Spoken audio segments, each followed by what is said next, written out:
Tex is back here with another video. If you've not subscribed on my channel, please do subscribe, please like my video, and please comment as well. Please do leave a comment. So as I was really thinking around what I was going to talk about today, I thought I should talk about what are the things that you need to learn, or what are the things that you could potentially do in order to prepare yourself as a varsity student to transition much easily into the working environment. How do you prepare yourself as you're already in varsity or college or whatever the case may be as a tech student to make sure that your transition is less painful, right? So I think the first thing that I should mention is that you need to be flexible, right? So be somebody who's willing to learn. You are going to learn a lot of programming languages. You're going to learn a lot of tools in your career. You're going to learn a lot of stuff. So you need to be somebody who's open to that learning curve. You need to be aware of it. You need to be ready for it. And you need to accept that the stuff that you know from varsity is not sufficient. You're going to need to learn a lot of things in order to survive in the working environment. So just have that open mind before you even go into the working environment. So the first thing that I wanted to talk about was you need to learn how to use GitHub properly.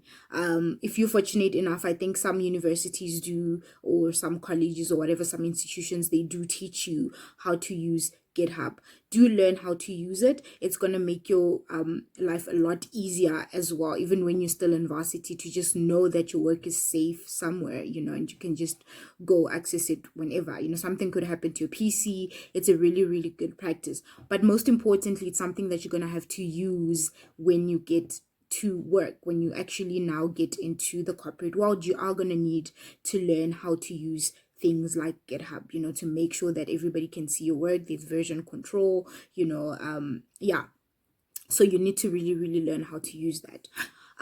Another thing that is really important is that you need to build yourself a portfolio, right? So this is something that a lot of recruiters, or if you go to an interview or whatever, they could potentially ask you, like, do you have something that we could look at that can show us the stuff that you do, that could show us how you code and stuff like that? So GitHub is a really, really great way as well in that regard. It's also really important that you build yourself that portfolio. So when you go to those hackathons and all of that stuff, when you do that personal project, when you build that thing that you're really curious about, when you do that tutorial, just push your stuff to GitHub so that you are already building yourself a portfolio and people can see the stuff that you've been getting up to. It's a really, really good way as well of building yourself a portfolio and putting yourself out there. And another thing, guys, remember, networking is very important. When you go to those hackathons, when you go to those events, please do network, please do socialize, and make sure that you improve your network.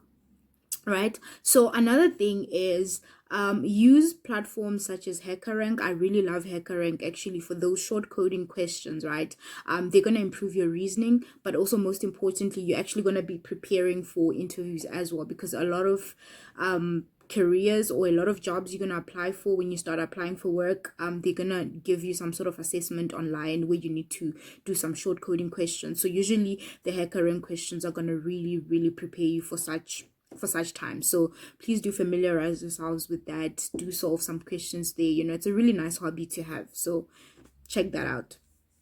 Another thing is learn how to document your work properly, right? So learn how to communicate your problem, whatever problems you're solving and whatever solutions that you are coming up with. This is also important actually for interviews as well, right? So learn how to communicate your solutions and your problems, and also learn how to document those. So even if it's a readme, even if it's your comments and stuff like that in your code, learn those practices that make your code readable and reusable as well.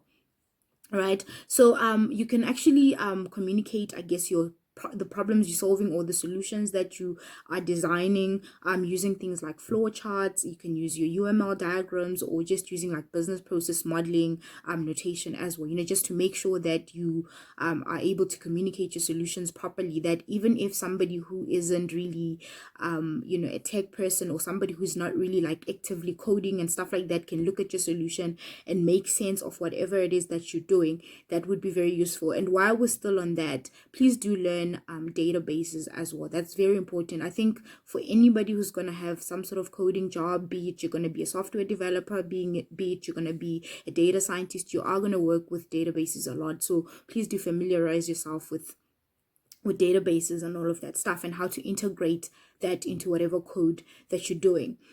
Also, this one is mostly for the data scientists. Learn how to package your models into something that can be put into production.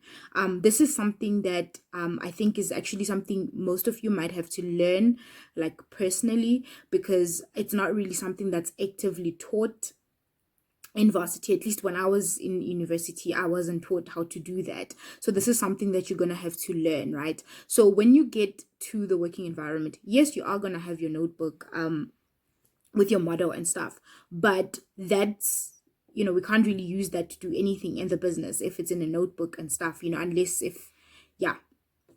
Right, so you need to learn how to put that into production. So depending on what resources you are using to put things into production, that would depend on how you package it. I know with AWS, you have some stuff that you could do in your notebook, and you can already run your notebook and all of that stuff, but I know with like your Google Cloud, you're gonna have to put your stuff into scripts and all of that stuff. So just familiarize yourself with how you would move from having a notebook to having something that could potentially be running into production. How would you connect it maybe to like some dashboards to make sure that we get some analytics? Those kinds of things are going to be things that you're going to be doing a lot, especially if you are like doing any data related career. So that would be something that's very important for you to learn.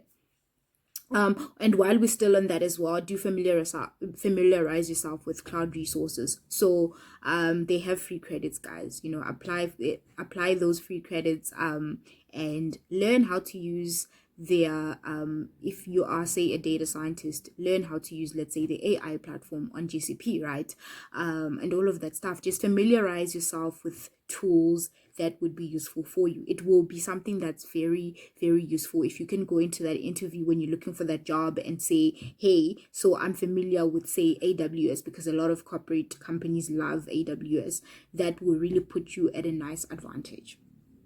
Right, so be flexible, learn as many tools as you possibly can, right? Familiarize yourself with as many tools as you possibly can. Another really great way of actually preparing yourself for work is to do internships as well. So you can actually do internships while you're still in varsity, over the holidays, maybe over the June holidays, over the December holidays. Just do internships, learn. That will really teach you how it's going to be when you actually get to work. So that's a really amazing way of doing that, and it's also going to really make your CV to look really, really attractive as well. So do apply for internships and do some internships as well as you move through your academic career. All right. But guys, at the end of the day, it's really about, you need to be somebody who is open to learning as many things as you possibly can. Be that person that's able to if it's something that concerns your career or whatever, like learn it, make sure that you master it, because a lot of times what happens is that if you can learn these things that you're learning in varsity properly, in school properly, it's gonna make your transition much easier, because even if you have to now learn another programming language, it's gonna be much easier. But just be passionate about what you're doing and be somebody who's able to learn as much as you can. Be flexible, be ready to learn as many tools as you can, and be ready to do things that you never thought you would necessarily be doing as well. It's going to be a wide array of learning things, right? So please just be open to learning. And I think I'm going to end my video here, guys. Thank you for listening. Please do subscribe. Please leave a comment. Please like, and please add some things that you think I have left out that could really benefit other people. Thank you, guys.